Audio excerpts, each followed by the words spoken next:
My presidency will not be a continuation of Joe Biden's presidency. I invite ideas, whether it be from the Republicans who are supporting me, were just on stage with me minutes ago, and the business sector, and others who can contribute to the decisions that I make about, for example, my plan for increasing the supply of housing in America and bringing down the cost of housing.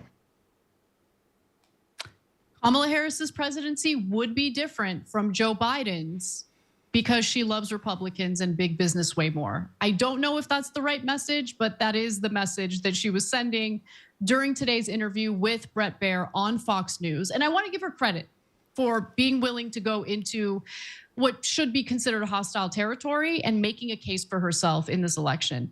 Now, Harris did sit down with the chief political anchor, Bret Baier, today for her first formal Fox News appearance. And she did not position herself to the left of Joe Biden. I want to be clear.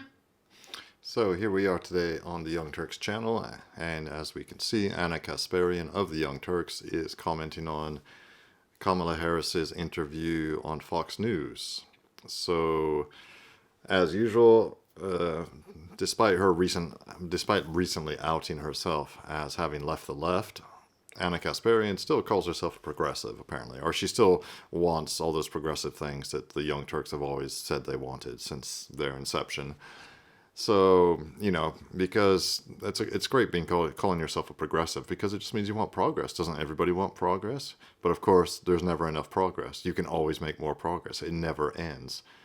Yeah, they can't understand that societies, Western societies, evolve to be a certain way. And yes, of course, progress is made in certain areas, obviously, but that's not really what they're talking about. They just want to make progress in every area, even in areas that destroy the fabric of Western society. But anyway, let's see how this goes here. Clear about that, and I'm not surprised considering she has really been trying to present herself as a more moderate Democrat, and she leaned all the way into running to the right of the current president. So, John, before I get to the highlights and the clips, am I being unfair? By the way, can people just acknowledge that I want her to run on, especially on economic issues, to the left of Biden, which isn't really the sign of a Republican voter. Just want to put that out there. But nonetheless, like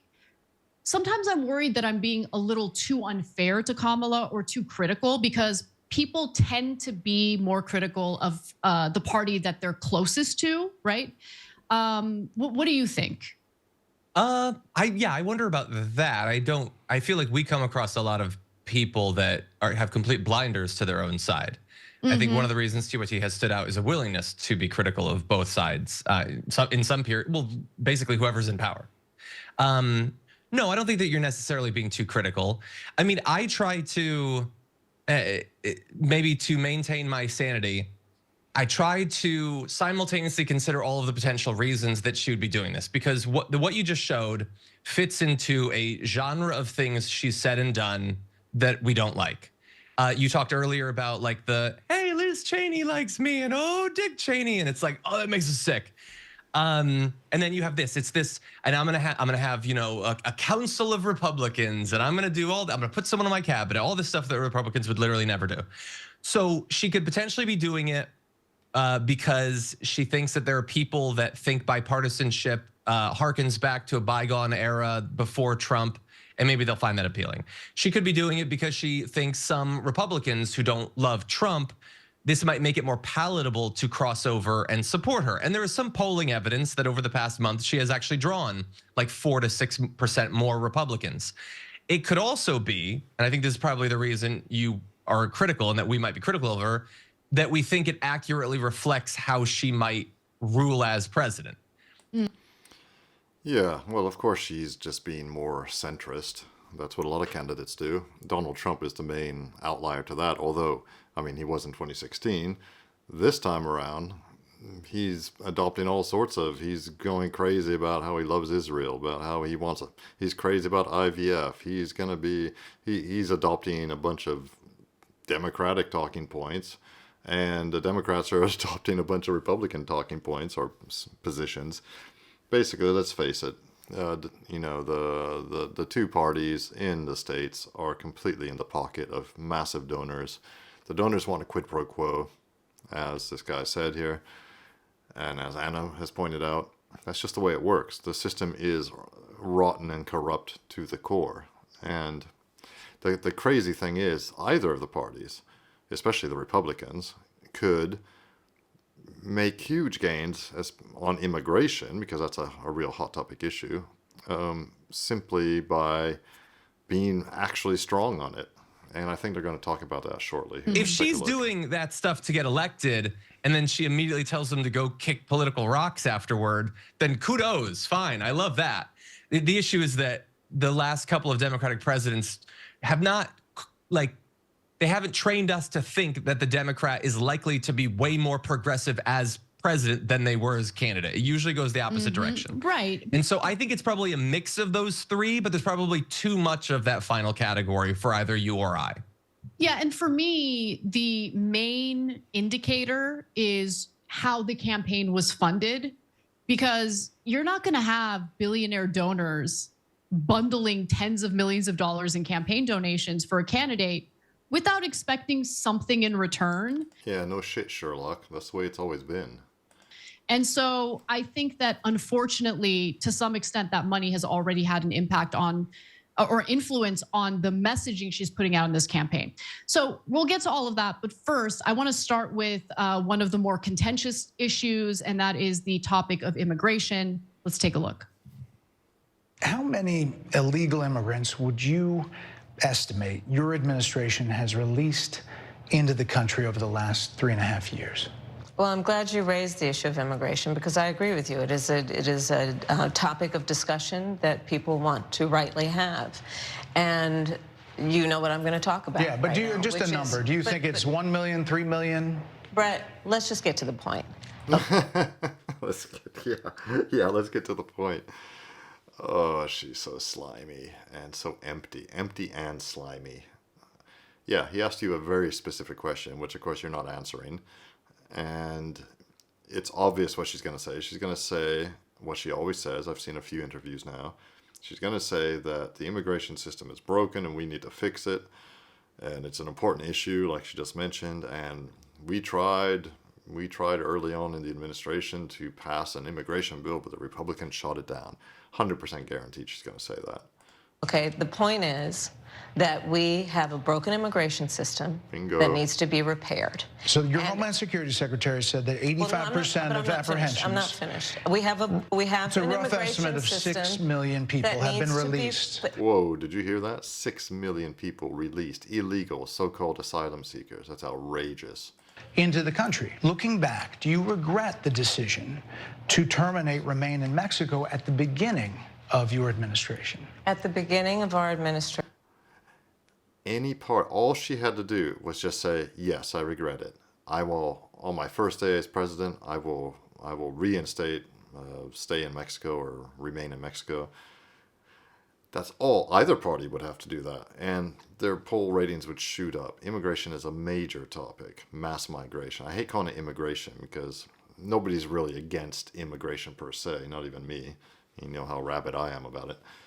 Obviously, the concept of immigration is not a problem. The problems are mass migration, illegal and legal. Yeah, and they're never going to talk about this, either party, because they are a bunch of cucks. Within practically hours of taking the oath, the first bill that we offered Congress was a bill to fix our immigration system. Yes, ma'am. It was called the U.S. Citizenship Act of 2021. Exactly. It was essentially a pathway to citizenship for the... Yes, ma'am. May I finish responding, please? But you have to let me finish, You please. had the White House and the House and the Senate, and they didn't bring up that bill. Responding. Yeah, she's in the middle of responding, but he knows. He's heard her answers before in other interviews. I agree. She should let him reply and then take her to task, but it's all so tiresome. Just so tiresome. The parties are just, obviously some powerful people want this situation to continue. Why is it continuing? To the point you're raising, Okay. and I'd like to finish. Yes, ma'am. He should let her finish. I mean, come on. I mean, if you want to push back after she finishes answering your questions, great. That's what you should do. But he's not even letting her finish her point. That's frustrating. Yeah, I just, that is incredibly frustrating. So he might actually think that he's helping Trump by doing that, but he's just coming across as someone who's like afraid to hear her answer. Yeah, it's better you can help Trump more just by letting these insane Democrats say their piece. Just let him, she's going to say absolutely nothing. Otherwise, she would have already said it. And the thing is, neither party, the only person who really made a difference or said something different was Trump back in 2016 when all the bombastic things he said. They're not sending their best, blah blah blah, all the rest, and he was right. And he brought that issue to light in a way. He talked about it in a way that no other politician would. And the simple is so simple. Just close the border. If anybody wants to apply for asylum, they're all bogus anyway, these asylum seekers, but they can just stay in Mexico. We can process their asylum, quote unquote, and reject it. Sorry. I mean, what possible benefit do these millions of people bring to America? Zero. Yes, you can have an immigration policy based on, bringing in people who will be useful. But right now, it's just a free for all. It's treasonous, is what I think it is. One of the powers, one of the few powers given to the federal government in the United States Constitution is the power to protect, or the obligation to protect the border. And the United States government is not doing that. They are willfully not protecting it. It's scandalous. It's outrageous, and it needs to be stopped. These so-called conservatives on the Republican side, they're not conservatives at all. They can't conserve the border, can't conserve the demographics of the United States since 1965 and that Immigration Act. They can't conserve the ladies' room. That's why I despise the Republicans pretty much as I despise the Democrats. But this is the game that's being played in America. Of course, it's different here in Europe. We don't have strong two-party systems, but we still have the same problems with immigration and all these social issues too. Anyway, I don't want to get too heated up here. I'll leave it at that for now. Like and subscribe, please. It really helps me grow the channel. And yeah, I'll be back to you soon with another video.